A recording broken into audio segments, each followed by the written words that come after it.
बोल साचे दरबार की mix by Sneha recording studio Jamo Chandtola.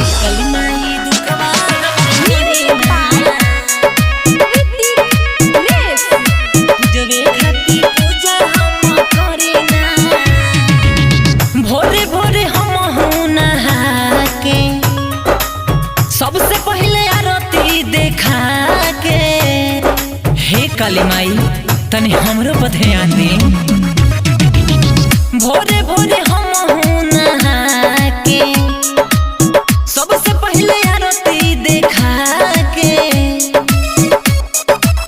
याद में हम करा रोज जोरिया हे काली माई दुखवा हमर हरे ना पूजवे खाती पूजा हम करे ना। हे काली माई दुखवा हमर हरे ना पूजवे खाती पूजा हम करे ना। पूजवे खाती पूजा हम करे ना। Presented by Divans Music। काली माई दुखवा हमर हरे ना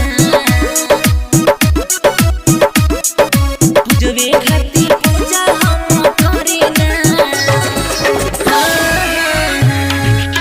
हम बाबूजी हो करो मानत नहीं खान प्यार कितना करी जानत नहीं खान।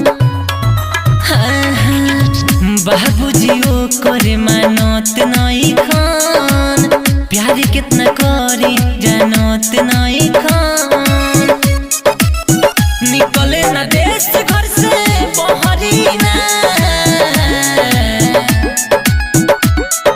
हे काली माई दुखवा हमर हरी ना पूजवे खाती पूजा रोजे करी ना। हे काली माई दुखवा हमर हरी ना पूजवे खाती पूजा रोजे करी ना। पूजवे खाती पूजा हम करी ना। हे काली माई दुखवा हमर हरी ना mix by Sneha recording studio Jamo Chandtola. पूजवे खाती पूजा हम करी ना।